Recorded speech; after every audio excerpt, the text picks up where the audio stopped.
Le problème des commotions cérébrales en est un qui affecte l'ensemble des sports.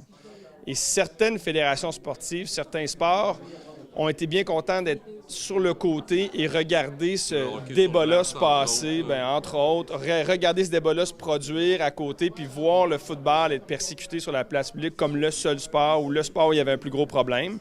On l'a vu avec les inscriptions chez les jeunes.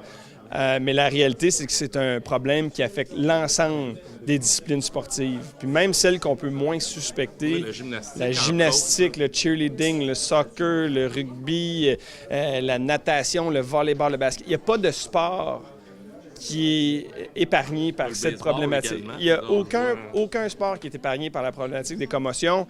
Et moi, ce que je dis d'abord et avant tout, c'est qu'il faut absolument faire la promotion du sport. Moi, je considère vraiment profondément que le sport apporte énormément, apporte beaucoup plus de positif dans notre société que de négatif. Mais là, c'est qu'on est conscient de ce qui se passe avec les commotions. Alors maintenant, offrons des plateformes sportives, l'opportunité de faire du sport, mais dans un contexte le plus sécuritaire possible. Je pense que ça n'a jamais été aussi sécuritaire de pratiquer du sport aujourd'hui que jamais.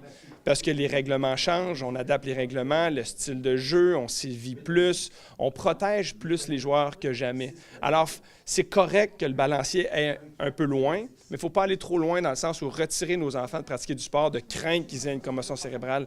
Ça se peut qu'il y ait une commotion cérébrale en sortant de la maison et en glissant sur une plaque de glace. La chose, c'est que si on décèle rapidement, qu'on divulgue nos symptômes rapidement, puis qu'on se retire du jeu pour bien guérir, bien à ce moment-là, on va réduire beaucoup des problèmes à long terme qu'on a vu apparaître chez beaucoup d'anciens athlètes.